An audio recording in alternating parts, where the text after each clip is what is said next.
that, as we probably all know, managing a project is very complex, but it's even more complex when it comes to an open source project, because you need to manage the team. You have a lot of contributors, and most of them you will not know, and so you want a way to maybe welcome them. You want to have a way to manage your issues, to label them, to do triage, and a lot of other tasks that usually people do manually. And if you have a small open source project, it's not a big deal. But if your project start growing, then it's when the problem may start happening, and it may be overwhelming for the maintainers trying to manage the project and in its entirety. For this reason, recently, well, not super recently, but in the last months, GitHub introduced GitHub Actions, and most specifically the V2 of GitHub Actions, because GitHub Action has been there for a while already, but the V1 was written using a different language, and you should use it using a different language. But this has been completely revamped and completely, basically redeveloped from scratch to have now the GitHub Actions V2. Now, most people think that GitHub Action is just a CI system, and in fact, it's the #1 CI system in GitHub for both public and private repositories. And it used to be, Circle CI used to be the first. Now GitHub Action is actually the first before anyone else.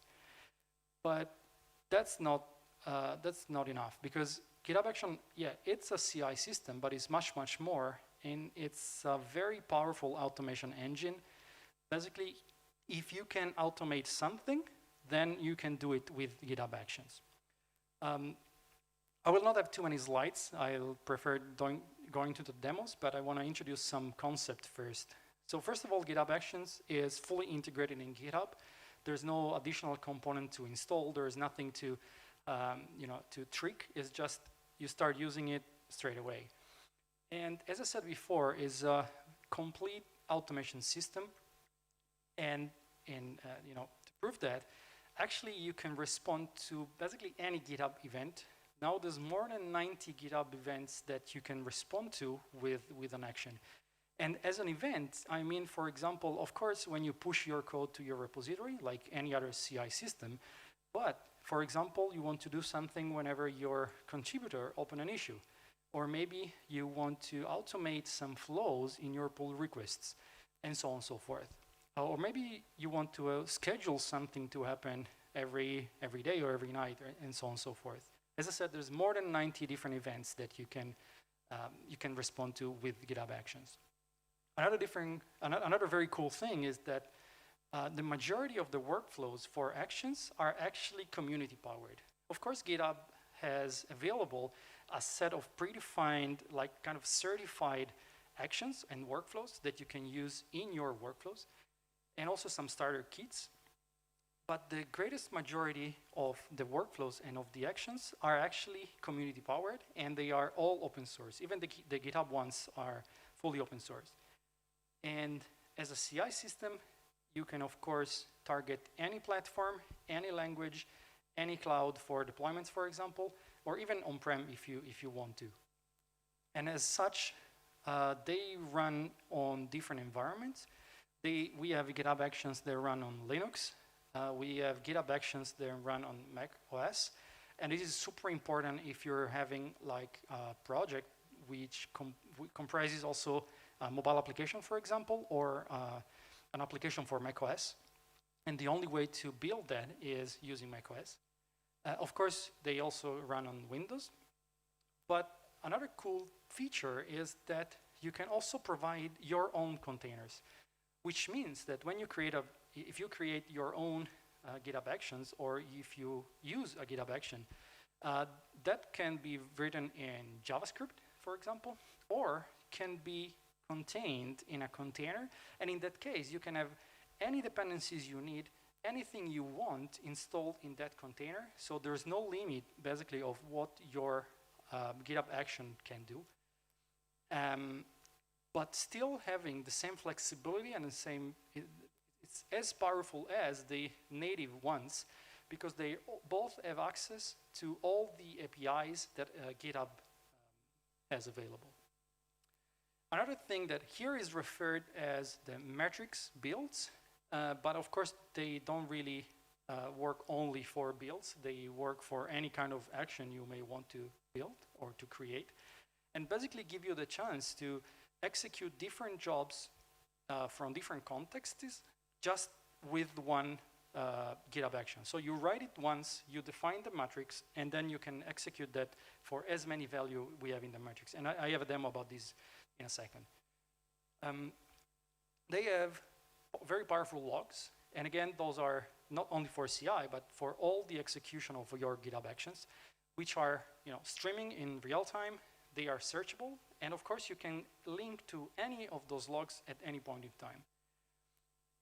Will not be an automation system if we wouldn't handle secrets. And GitHub Actions has, of course, a built-in secret store, which may be a little bit basic for some scenarios, but it's very robust.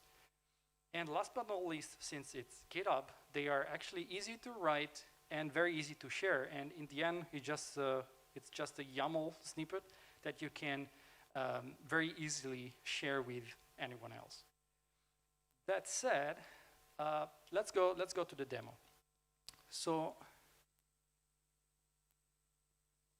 first thing I want to show here is that all the GitHub actions are stored in your repository and in this .github/workflows. And even though you create your actions from the actions menu up here, all your workflows will actually live in this .github/workflow folder. And here, I have few workflows that I want to go through with you today, starting from CI, but then expanding to more complex scenario. The first one is this .NET Core CI, which is, very easy to understand, and basically happens on both push of the code or any pull request targeting the master branch. And one thing I've done here, since I have multiple applications on the same repository, is filter that by path. So I'm not filtering only by branch, but I'm filtering by path. And since this is a .NET Core CI definition, I want to build only that .NET Core web application, and I want to invoke this only when something changes in that .NET Core folder.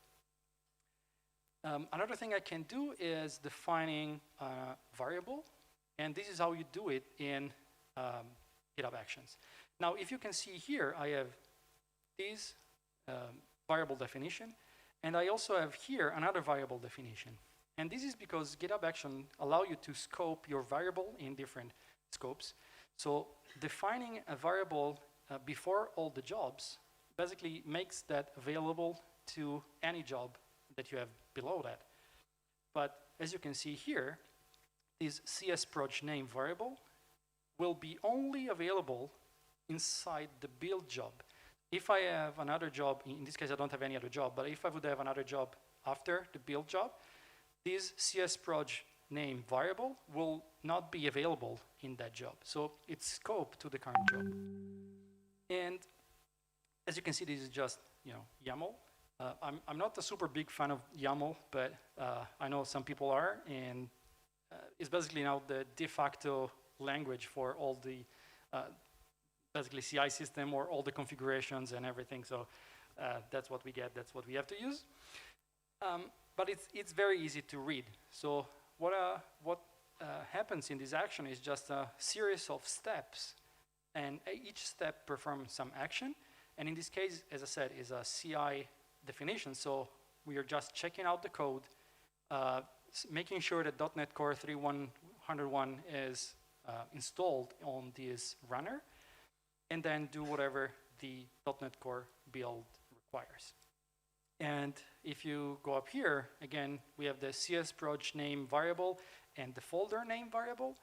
And if you want to use them inside your definition, you can either use something like this, so $name of your variable. But if you want to be a little bit more, compliant, if you will, you can also, format and concatenate strings with using some expressions and functions like here.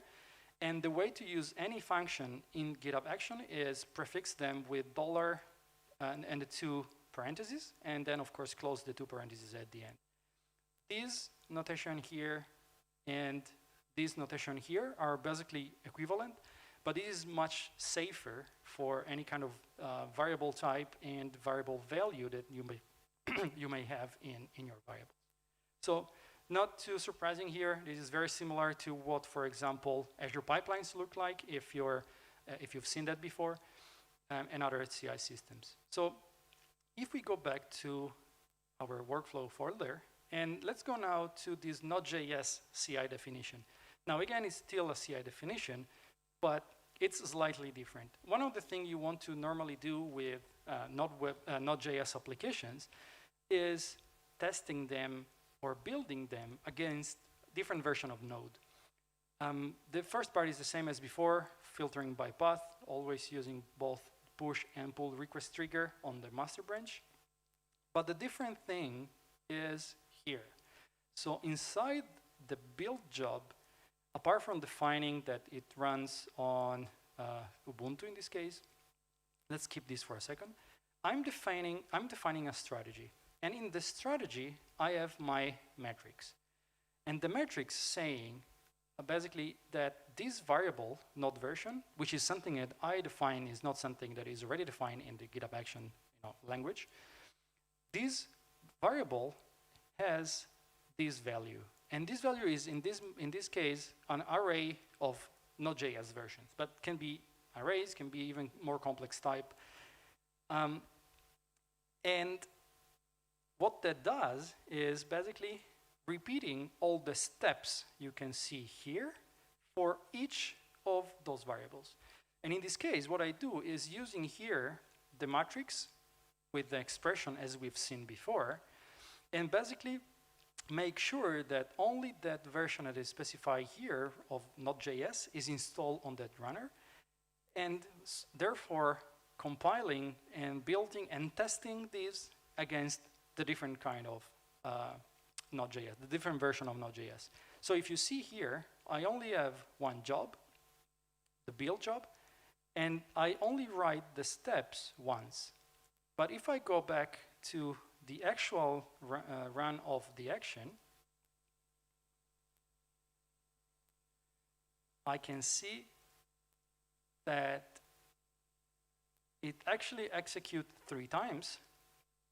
Once for each of the variables I have, one for each of the values I have in my matrix. And automatically you also add this number in the job name, so I can immediately see, for example, if the version 14.x fails, I immediately know which one is that. Let's go back to our workflows. And that was a very easy, a very simple way to use matrix. Another and last thing I want to point out in this definition is this working directory, right? As I said before, I have multiple applications in my repositories. So one way to instruct all the steps on what to do is, I can put in the actual steps the folder I want to work on. But that, of course, it's okay if I have only a couple of steps, but if I start having a GitHub action with tens of steps, dozens of steps, I don't want to repeat that for each of all the steps. So I can define in here some defaults that will apply to all the steps in that specific job. And in this case, the default I use is a system variable, which is working directory. And this is actually the folder in my repo where I want this runner to set its root folder. So it's pretty clean. It's pretty understandable. It's very readable, and this is probably one of the only advantages of YAML. Let's go back to workflows and go to something else. So as I said, GitHub Actions are not just for CI, but for example, we can do many other things. One thing that is very on the top of all the discussion today is doing DevSecOps. I can do that with GitHub Actions. Now, if you remember before, this is one thing I wanted to point out. Before we had the push and pull request on different lines with just prefixed by a dash.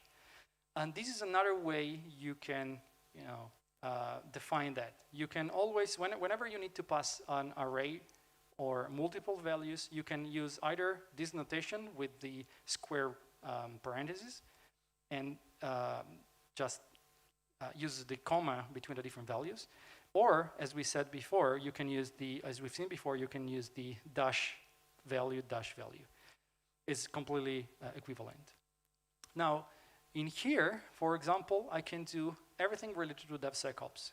One of the very important principles of DevOps on DevSecOps now is shifting left on security. You want to be sure your code is safe, is compliant, and doesn't have any vulnerability before even committing or before even creating your commit. And you can do this in this case. So these run, for example, on pull request. So if you validate your code here, you will be sure that your code, even if it's vulnerable, will never reach your master or main. I have just a couple of things here just to show few things. But again, there's literally hundreds of thousands of GitHub actions you can use. So basically, there probably be 99% GitHub action already built that allow you to use your own tool. For example, if you use Sonar Cloud, you have the Sonar Cloud GitHub action. You can use some secret scan. These allow you to scan your code for secrets, and if any secret is found in your code, this will break the run. You can check for passwords. You can even do an antivirus scan. And these are all open source, so you can see, you can go and check what they do and be sure that they don't do any malicious to your code. One thing I want to show here is we've seen before that I can have variables in at workflow level. I can have variables at job level, and I can even have variables at single step level. But one thing is here is that these variables, of course, will be used by the GitHub action defined here. For example, the Sonar Cloud action needs to have two things. It needs to have the Sonar token, which is basically the key for Sonar Cloud that basically say, okay, I'm licensed. And then needs to have the GitHub token, which allows the extension, the GitHub action to work on your repository. I want to show this because these are two, even though they look the same, they are two different things. In fact, this secret.github token, it's out of the box, and it's something GitHub generates for you, so it's not changeable, and it actually is refreshed at any run of any GitHub action. While this Sonar token is something that I created, and I can show you how. If you go back to the repository, you can see that in the settings of the repository, you have the secrets part. And in here, as I said before, you can, is where you store your secrets. And in this case, I created this Sonar token secret that it's, I cannot, even though I've been the one creating it, I can't even read it. I can only remove it or update. And if I do update, I can change its value, but I cannot see its value. This is a security feature we have. And even in the logs, if you try to log out this Sonar token, that will not be logged out and will just be covered with stars. Let's go back to our workflows. And let's see something that is completely unrelated to code. The first one I want to show is about the metrics. And this, for example, has nothing to do with pushing code or pull requests or anything. It's just a schedule, and these run every 5 minutes. And this, what does is simulating of a dynamic matrix. So in the example I had before, the matrix was previously populated at GitHub action creation. So the values are fixed.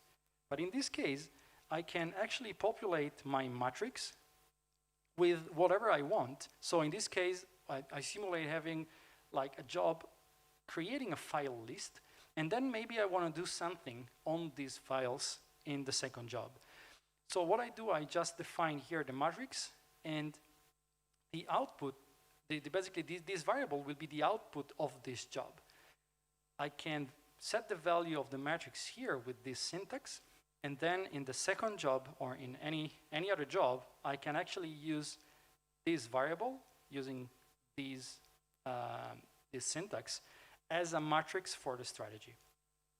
And again, if I go back and check what that does, in this case, I only have 2 different files. So if I go in the run, I see that I have job 2 repeated twice for file 1 and file 2, and all the variables are taken from the matrix that have been automatically or dynamically generated by the previous job.